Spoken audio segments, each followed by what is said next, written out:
Good evening. Tonight on Estuary TV News, we take a look around a building that has played an important role in Grimsby for 150 years. Also tonight, how a new village hall has brought a community together in Halton-le-Clay.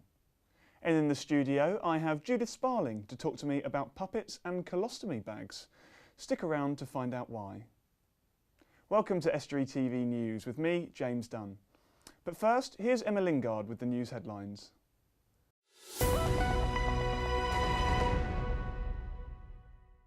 Hello, the headlines today. Cutting flood defence legislation is top of the list for the CLA. A new community hub is being developed in Halton-le-Clay, and the public have a final chance to comment on the fire cuts consultation. Cutting legislation regarding flood defences is top of the Lincolnshire's Country Land and Business Association. Roger Douglas, chairman of the local branch, said coasts and rivers needed more resources and management to safeguard rural businesses. He also said that people needed educating further on the true value of water and encouraging people, including farmers, to be more responsible. Following a public appeal, the taxi driver sought in connection with the Stephen Herbert inquiry has been located. 3 people from Hull have been charged with Mr Herbert's murder. 22-year-old Samuel Jordan, 21-year-old Sol Humphreys and 23-year-old Tiffany Clark appeared at Hull Crown Court accused of his murder. The judge adjourned the case until March. A £350,000 community hub is being developed in Halton-le-Clay in one of the village's former pubs. The project, which began 4 years ago, will see the community gain a much-needed large hall space to replace the former church hall. It's hoped the facility will be open this spring. There are very few options around the village. This was on the market. My colleague and I had dealings with this building when it was first sold to Punch Taverns back in the late 70s, early 80s. And we knew it was probably something that could be altered. So we put the whole aspect of our current parish council, which is in Peppercorn Walk, which is a very small building, putting that on the market, purchasing this for the people. So we had a public meeting, that was about 4.5 years ago, and we decided at that public meeting, which was nearly 98% majority, that we would purchase this and we would spend a maximum of 50,000 on forming the parish council office section of it, with a view to the rest of it becoming a village hall project. It's the final chance for the public to comment on operational efficiency proposals on the cost of running Humberside Fire and Rescue Service. A number of public meetings have taken place, but there's a final opportunity to contribute on the website, with the deadline being this Friday. Information from the consultation process will help members of the Humberside Fire Authority make decisions about where to save money. George Traves, a champion of fishermen on the East Coast, has died. George was chairman of the Bridlington Harbour Commissioners and was remembered for championing the area's fishing industry. His career began as a radio operator on distant water trawlers, and he then was at the forefront of the National Fishing Federation organisation in the 1970s. He died over Christmas following an illness. People are being encouraged to take a look around one of North East Lincolnshire's finest civic assets, Grimsby Town Hall. The building celebrated its 150th birthday last year and is packed with artefacts, memorabilia and even a full exhibition dedicated to the town's history.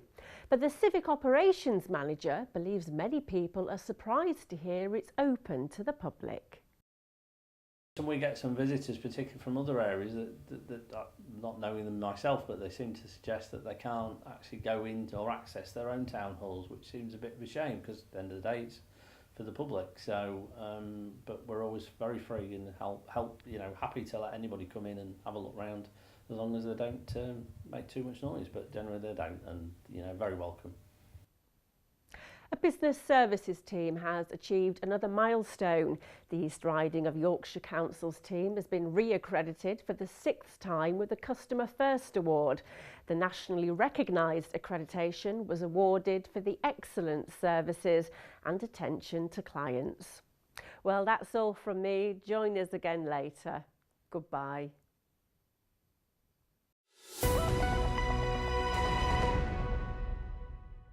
It's been many things in the past, but it's now known as Grimsby Town Hall. Like the town, the building has a rich history and can teach us a great deal about our heritage. In fact, there's a lot to learn from an open exhibition inside the town hall, which is one of Grimsby's best kept secrets. I went along to take a look around and learn a thing or two along the way. It's a building that most of us walk past every day, but few people realise the history that's inside Grimsby's town hall. Last year it celebrated its 150th birthday, but it wasn't always just a place for public meetings. When it was originally built, the building was not just the town hall, but was also the Crown Court and the police station. And in fact, across from us is where the fire station. So it was quite a multi-purpose building when it was originally built. And a lot of that history is locked away in the Time Trap exhibition below, showing everything from its prison house past through to maritime heritage and even the famous number plate used by former mayors. But they actually sold the number plate some time ago when it came North East Lincolnshire. But looking back through the ages in a dark room underground can be a little bit scary. People say there's a little bit of that goes on if you walk through the corridors at night, and especially if the lights are off. But not seen anything myself, but other people seem to think there might be. But a group recently, a lady came out and said that was it haunted because somebody had touched her on the shoulder and whispered a name in her ear. But I think it's that bit of old building syndrome. If you was to sit in here, turn all the lights off in the middle of the night, like a lot of older buildings, you'd hear lots of bumps and noises and creaks and groans. So. But if you're more interested in Grimsby than ghosts, there's plenty on offer. With pictures from the past and portraits of former councillors who gave their names to streets and estates around the town, this building tells the story of Grimsby. And it's open for all to see. Even if they don't want to look in the museum, they're very welcome to come in, look in our corridors, see the pictures, see the paintings, see the civic regalia that we have within our cabinets, which are in most of the corridors, and by all means, if the rooms aren't in use, things like the chamber, they're very free to come and have a look in those at all as well. And I thoroughly recommend that you take his advice and go and have a look around.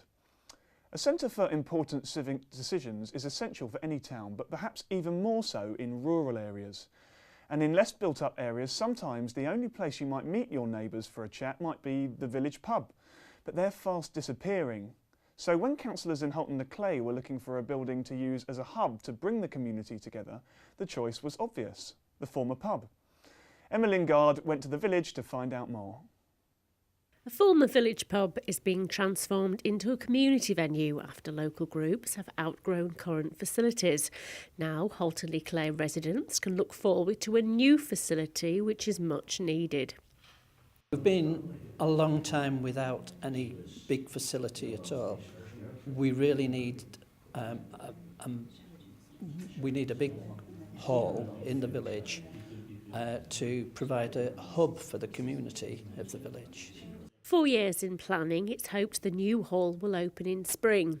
Grant funding has helped with the purchase and its transformation, but it's been a long haul. It's been exciting for a number of years. I think we've gone through a dramatic change, particularly with the economic climate of the country and the world. And that's shown up when Merck and ourselves started looking round for grants. How do we go about them? We had a company at Louth who were professional at that, unfortunately go down the drain on us, and we were left to fend for ourselves. The hall will be available for hire, but the group will continue to fundraise to ensure the community gets the best it deserves. Thanks, Emma. In the studio with me today I have Judith Sperling, who works with the International Children's Ostomy Educational Foundation, And with her is one of the gastronauts. Hello, Judith. Hello. And who have you got with you here today? I've got Ruth here with me today. Tell me a little bit about what Ruth is. Ruth is a ostomy puppet, which we give to children who have ostomies, which are diseases of the bowel and of the bladder, and it enables them to lead a fairly normal life because they empty the bag. But we find these bags they hold human waste. poo. Yes. That, I imagine, is a slightly awkward condition for a young child. It is for a young child, but they get used to it. They can live more or less a normal life. They can't eat things like McDonald's, but they can, within reason, eat most foods. But the idea of this is to help them not only have a friend, but explain to everybody what is happening and that they're not totally different, but they can enjoy a life the same as other people. Because children are very inquisitive. Very so inquisitive. Presumably, when they go to a new school, yes, other children will ask them what that is. They will, and they want to know why they have to go to special toilets, why they can't do games, why they can't do this. If the children have got one of these, they can say, look, I'm really the same as you, but I've got a puppet and this is what she's got and this is what I've got. So what areas do you operate in, and are these free to children? We operate in the area of Hull, Lincolnshire, East Yorkshire, and eventually we'll be spreading over the rest of the country. We don't refuse any child, but obviously we need to raise funds, make people more aware of it. But not only are we going to do the puppets, we're also going to do body image booklets, buddy system, all sorts of things to help these children, because there isn't anything for children. The other thing is that in this area they have to go to different hospitals like Sheffield, Birmingham, Leeds, and then when they come back here, especially in Lincolnshire, because it's such a large area and not heavily populated, to get to know other children. And there's a slightly interesting story about how you got involved with this charity, isn't there? There is. My friend Elizabeth, who started the charity with her husband, I knew her over 35 years ago. We lost contact and she found me about 18 months, 2 years ago, and asked me if I'd like to help with the charity. I said yes, provided I can start with Humberside, Hull and Lincolnshire, as they're now my hometown. And what sort of feedback do you get from the children who have these puppets? When you give a child a puppet, it is the most wonderful thing, because they see it as their friend, they see it as something they can explain easily, they can talk to it. We've even had children, 9, 10, that have will not speak after an operation, and they will speak through the puppet. They will tell the mum, the doctor, oh, I've got a pain, this isn't right, is this normal? And it really, really does help. And you've got various puppets for all children there. Yes. Introduce us to a few of them. We've got a ballerina. We call this our rodded puppet, so the children can be marionettes. We have a policeman, which is the same. We have this young lady, which is for children from ethnic countries. That's wonderful. And if people do want to help out with the funds that you need, how do they get in touch? If they'd like to contact me, my phone number is 01482 813 105. And I'm sure that Estuary TV would also help you to get in contact with me. Thank you very much, Judith. Thank you. That's all from us here at Estuary TV News tonight. We'll see you tomorrow for the next show at 5:40. Goodbye.